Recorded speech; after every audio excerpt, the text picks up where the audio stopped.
За.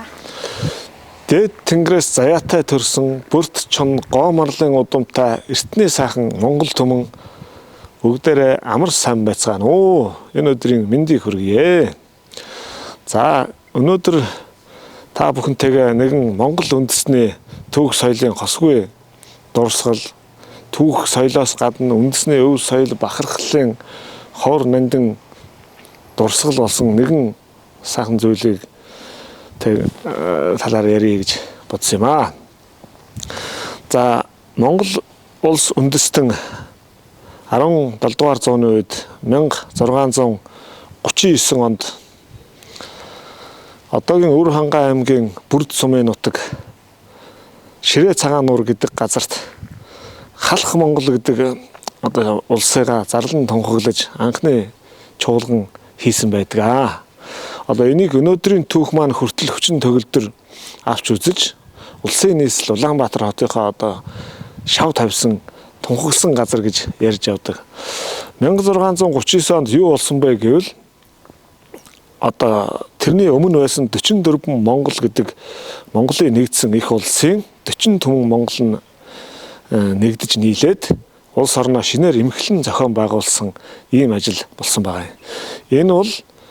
Энэ нь Халх Монгол гэдэг шинэ улсыгаа зарлан тунхаглаж анх дугаар хаана зарлан тунхагласан ийм үйл явдал байсан байгаамаа.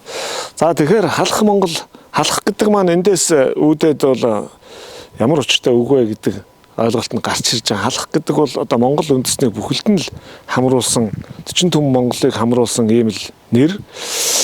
Зөвхөн нэг хэсэг бүлэг угсаатан ястан биш. Энэ бол тухайн үед 1639-оос 1911 оны хооронд Монгол нутагт бие даан оршин тогтнож байсан энэ том улсын нэр бол Халх Монгол байсан байна.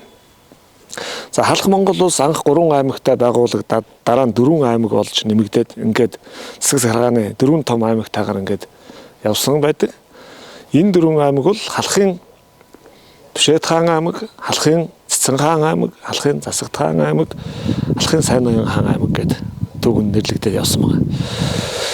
За, тэгэхээр өнөөдрийн энэ цаг үед 21-р зуунд энэ Чингис хааны Алтан ургийн хаан хүнээ захирч явсан энэ Халхын 4 том аймгийн нэг нь бол Халхын Цэцэн хаан аймаг.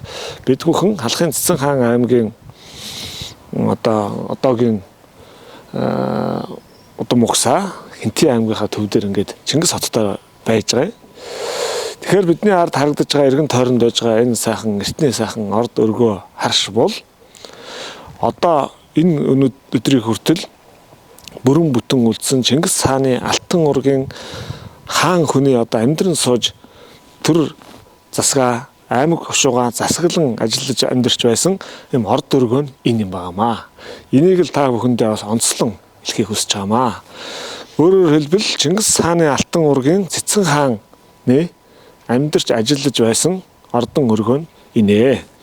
Тэгэхээр Монгол улсад бол Чингис хааны Алтан ургийн хаан хүний бүтэн үлдсэн сүүлийн гэдэг юм уу орд өргөө бол энэ. Тэгэхээр манай Хинтээ аймгийнхан цаашлаад бүх монголчууд маань энэ Цэцэн хааны өргөөгөө улам илүү хайрлан хамгааж, улам илүү гоё болгож, улам илүү тогтжуулж Монгол үндэстнийхээ бахархал, өв соёл, түүх, удам судраа дурсан ярьж явах юм сайхан дурсгалын газар өшөө сайхан болгоосоо гэсэн ийм санал хүсэлт байд юм аа. Тэгээд энийг Монголын ард түмэн, Хинтийн ард түмэн маань анхаарч хийх буй. За, ирээдүйн энийг улам сайхан болгох байхаа. За, баярлалаа.